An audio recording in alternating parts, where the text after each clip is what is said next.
Ninde wigeze atekereza ko isi izaba imeze mu myaka 25 iri imbere? Ese umuntu azabaho mu isi y'amahoro cyangwa isi y'amashanyarazi adashobora kuzima? Muri 2050 isi izaba ifite miliyari zirenga 10 z'abantu, amazi make, ikirere gishya n'ikoranabuhanga ritandukanye n'iryo dutekereza uyu munsi. Ariko se tuzaba turi abantu cyangwa tuzaba turi ibikoresho by'ikoranabuhanga? Ibi byose nibyo turi buvuge muri iki kiganiro kidasanzwe. Mu myaka mike iri imbere tuzaba turi mu isi itandukanye burundu niyo tuzi uyu munsi. Mu mwaka wa 2050 isi izaba imeze nk'igitangaza cy'ubwenge bwa muntu. Ntuzongera kubona amapoto imbere y'inzu yawe cyangwa ibindi bicanwa bisanzwe, ahubwo urumuri rwose rucanye ruzaba ruturuka ku mirasire y'izuba. Ibiryo byawe ntuzajya ubikura mu isoko risanzwe, ahubwo uzajya ubisarura mu kabati ko mu gikoni. Vertical farm, ukura imboga n'imbuto imbere mu nzu. Abana bazajya biga mu mashuri bitari amaso ku maso, ahubwo mu mashuri y'ukuri kongerewe, augmented reality classrooms, aho umwana uri i Kigali ashobora kwicara mu ishuri rimwe n'uherereye Tokyo bakigishwa n'umwarimu umwe. Mu mihanda ntuzongera kubona ibinyabiziga bitonze imirongo kubera mbuteyaje, kubera kutumvikana kw'abashoferi no kutubahiriza amategeko y'umuhanda, ahubwo ibinyabiziga bizaba bifite ubwenge bigenda byubahiriza neza amategeko kurusha abantu ubwabo.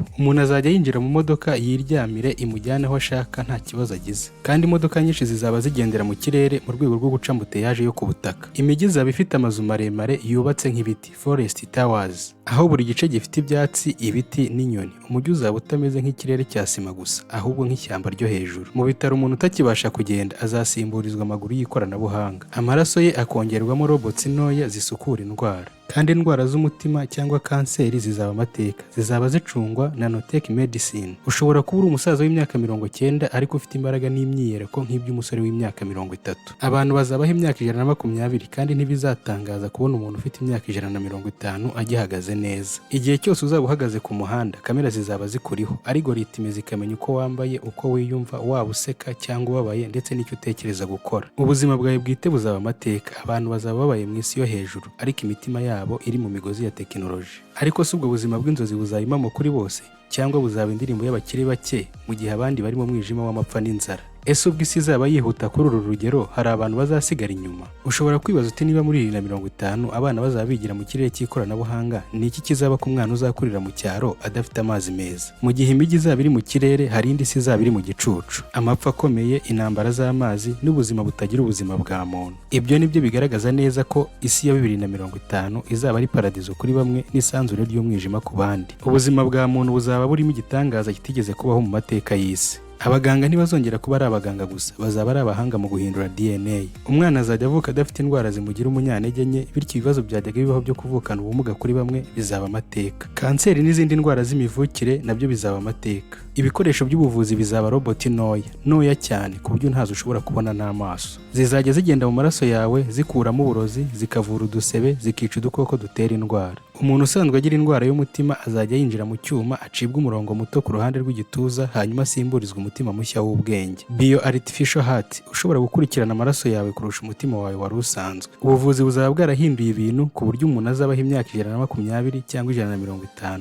Umusaza w'imyaka 100 azaba akiri ku ntebe y'akazi, afite imbaraga n'ubushobozi bwo gukora nk'umusore. Kandi ikirenze ibyo, ikoranabuhanga rishobora kuzafasha abantu kwishyira mu mikino mishya y'ubuzima, gusimbuza ingingo z'umubiri, guhindura uruhu rw'umuntu, kurinda imirasire y'izuba cyangwa kwishyiramo imboni zishobora kureba mu mwijima. Muri 2050 umuntu ntazaba ari uwavutse gusa, azaba ari uwo yihitiyemo cyangwa umubyeyi we yamuhitiyemo. Abaganga bazaba bafite ubushobozi bwo kugukorera umwana wifuza kandi muri DNA zawe, ndetse no kugukora uko ushaka nawe ubwawe. Wifuza amaso asa n'ijuru ry'ijoro, uzayabona. Wifuza uruhu rutazigera rugaragaza imyaka, ubuvuzi buzabigukorera. Wifuza uburebure, imbaraga cyangwa ubwiza burenze kamere isanzwe, byose bizaba bikorwa nk'uko bakora design y'imyenda. Nibyo abantu bazaba bita transhuman design. Umuntu akora design y'ubuzima bwe nk'uko ayikorera inzu cyangwa imodoka ye. Ariko si ubwo bwiza buzaba igikoresho cyo kwishima cyangwa igikoresho cyo gutandukanya abishoboye n'abatagira ubushobozi? Ese abana bazavuka ari abantu koko cyangwa bazavuka ari ibyo ababyeyi bahisemo kubahimbira? Muri 2050 ntuzaba ukibona umuntu nk'uko ari, uzaba ubona version y'uwo yahisemo kuba we. Kandi niho ikibazo kizakomerera. Ese umuntu azaba akiri umuntu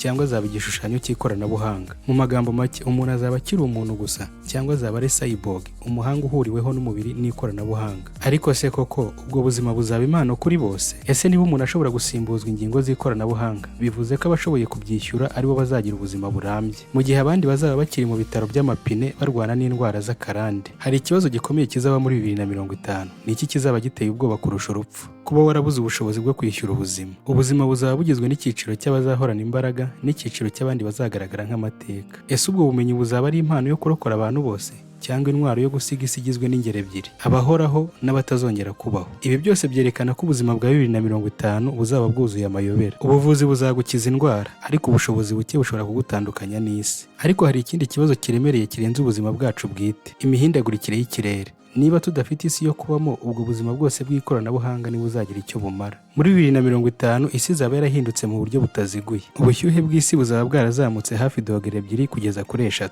Ibi bivuze ko mu bihugu byinshi bya Afurika, Aziya na Amerika y'Amajyepfo, ahantu hari ubutaka bwera, ubu hazaba hari ubutayu butakibasha kugira icyo butanga. Amazi azaba ari intwaro nshya y'intambara. Muri 2050 abantu barenga miliyari 5 bazaba batuye mu bihugu bizaba bibura amazi meza yo kunywa. Intambara z'ubutaka zizahinduka intambara z'amazi. Ibihugu bimwe bizaba bibona imvura nyinshi itagira urugero, bigahinduka ibiyaga. Ibindi bizaba ari ubutayu butagira ikime. Mu mijyi minini abantu bazajya batura mu mazu afite ikoranabuhanga ribasohorera umwuka wo guhumeka, kuko hanze hazaba hashyushye cyane ku buryo umuntu atabasha kugenda isaha imwe mu muhanda adafite ubwirinzi. Ingufu zituruka kuri peteroli na gaze zizaba amateka. Isi izaba yarahindukiriye ingufu zisubira, renewables: izuba, umuyaga, amazi ndetse na hydrogen. Ariko ikibazo kizaba gikomeye: ntabwo buri gihugu kizaba gifite ubushobozi bwo kubona izo ngufu. Ibi bivuze ko hazabaho amahirwe menshi ku bihugu bifite ubushobozi bwo gukusanya imirasire y'izuba, nk'ibihugu byo mu butayu bwa Sahara cyangwa mu burasirazuba bwo hagati. Ibihugu bitabifite bizaba imbata z'ababifite. Muri make, intambara za politike zizava ku butaka zijye ku ngufu. Uburenganzira bwo gutunga amashanyarazi buzaba ari bwo bukomeye kurusha uburenganzira bwo gutunga intwaro. Amazi meza, ikintu dusanzwe dufata nk'ibisanzwe, muri 2050 azaba ari intwaro ikomeye kurusha lisansi na zahabu. Ese ni ukubera iki? Impamvu ya mbere: imihindagurikire y'ikirere. Imvura izagwa nabi, aho yagwaga ntizagwa, aho itagwaga izagwa cyane.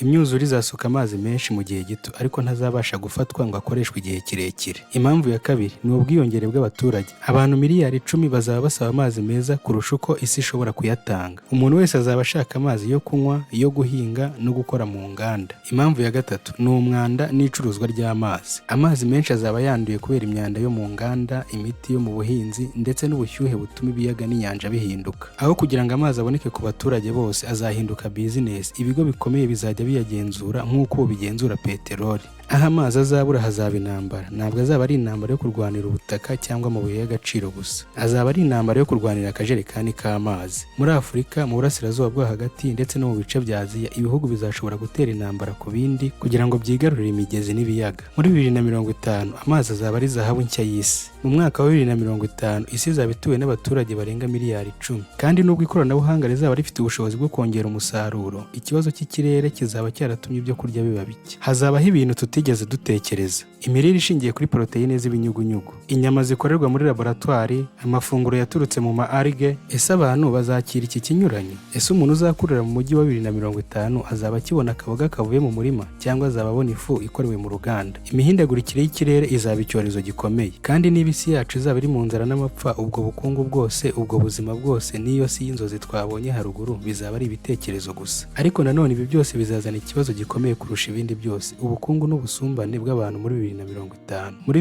2050 ubukungu bw'isi ntibuzaba bukiri ubwa none. Nta muntu uzongera kubona amafaranga nk'impapuro cyangwa ibyuma byo gukoresha, ahubwo amafaranga nyakuri azaba ari amakuru n'ubwenge bwa muntu. Ubukungu bushingiye ku ikoranabuhanga. Amafaranga menshi azaba ari mu bigo bikoresha artificial intelligence, biotechnology n'amasoko ya data. Abazaba bafite ubumenyi n'ubushobozi bwo gukora software, robotics no gukora ubushakashatsi mu butabire bazaba aribo bafite ubukungu bwa zahabu. Crypto na digital currency. Ibihugu byinshi bizaba bigendera ku mafaranga ya digital. Ibihugu bike cyane nibyo bizaba bigifite impapuro z'amafaranga. Banki zizaba ari clouds, aho umuntu abika amafaranga atayafashe mu ntoki. Afurika izaba ifite abaturage benshi cyane, ariko niba idafashe amahirwe yo gushora mu ikoranabuhanga, izaba igihangange mu bantu gusa, atari mu bukungu. Ubushinwa buzaba bukomeye mu musaruro, Amerika mu ikoranabuhanga, naho Uburayi mu gucunga umutungo. Mu gihe indi mirimo izaba yarazimye, abashoferi, abacungamutungo basanzwe, abacuruzi bato badasobanutse, hazavuka indi mishya: abagenzura imiterere ya AI, abashushanya imibiri mishya hifashishijwe DNA, n'abashinzwe kugenzura uburyo bw'ukuri bw'ikoranabuhanga. Kubera ubuvuzi bukoresha engineering n'imiti y'uturemangingo, abantu bazaba bashobora kurama imyaka kuva ku 120 kugeza ku 120. 2050.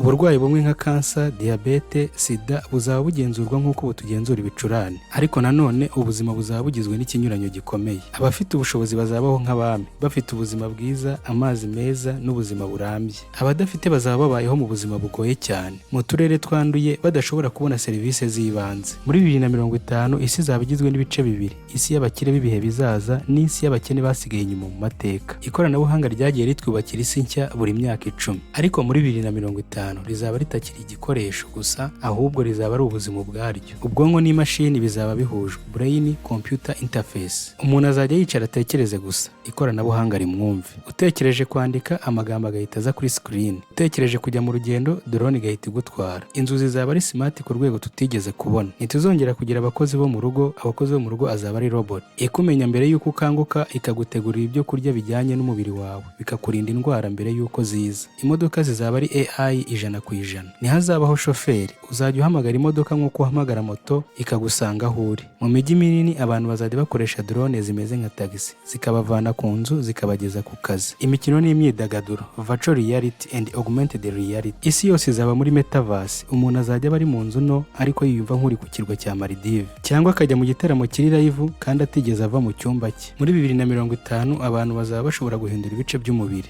Ijisho ryawe rirwaye, ushobora gushyiramo cyborg eye rishobora kureba kure kurusha kamera. Ukuboko kwawe kunaniwe, basimbuza robot hand ifite imbaraga z'umusirikare. Buri muntu azaba afite AI assistant itandukanye na telefone yacu ya smartphone. Izaba ikumenya kurusha uko wimenya, icyo ukunda, icyo utinya n'icyo wifuza. Izaba ari inshuti yawe, umujyanama wawe n'umurinzi wawe mu buzima bwawe bwa buri munsi. Ariko nanone iyi si nshya izaba ifite ibibazo bikomeye. Abantu bazaba bagendera ku ikoranabuhanga cyane ku buryo nta kintu bazongera gukora batari kumwe naryo. Ubumenyi bwabo bwite buzaba butakiri ingenzi kuko AI izaba ifite byose. None se bizatuma umuntu aguma kuba umuntu cyangwa azaba igikoresho cya tekinoloji? 2050 ikoranabuhanga ntirizaba riri hano ku isi gusa, rizaba ryatwambukije n'imipaka y'ikirere. Mars izaba ifite imijyi mito yubatswe n'abantu bashaka kuba abapioneer. Ku kwezi moon hazaba hari space stations zikora nk'amahoteli n'ibigo by'ubucuruzi. Ingendo zo kujya mu isanzure ntizizaba iz'abahanga gusa. Umuntu ufite amafaranga azashobora gufata rocket flight nk'uko dufata indege ubu. Space cities, ibigo bikomeye bizaba byubatse colonies mu isanzure, aho abantu bazajya babaho batari ku isi bafite ubuzima bushya bwigenga. Ariko ibi bizaba iby'abakire cyane gusa, maze bashyireho ikindi cyuho hagati y'abifite n'abadafite. Ku isi nyirizina, smart cities zizaba zigenzurwa na AI, imihanda yiyobora, amazu akavugana n'abaturage bayo. Imodoka zigendera mu kirere, flying cars, zizaba zisanzwe nk'uko ubu moto zisanzwe. Ingendo z'ibirometero 100 zizajya zimara iminota mike kubera hyperloops. Ni indege zifite umuvuduko urenze uw'ijwi inshuro nyinshi. Ariko nanone nkibaza, umuntu ni iki? Ni amaraso, ni ubwonko, cyangwa ni umutima w'urukundo? Muri 2050 ni ikibazo kizaba kibabaje kurusha uko twigeze kubitekereza. Imibanire n'urukundo. Ingo nyinshi muri iki gihe zirimo gusenyuka kubera kutumvikana, umuvuduko w'ubuzima cyangwa indangagaciro zagiye zihinduka. Muri 2050 abantu benshi bazahitamo kwishakira robot partners, abagore cyangwa abagabo b'imashini, ariko basa neza nk'abantu, bafite uruhu rumeze nk'urw'umuntu, amajwi afite ubusitani bw'urukundo n'ubushobozi bwo kukumva no kukugirira impuhwe. Hari abantu bazavuga bati, niboneye umugore wa robot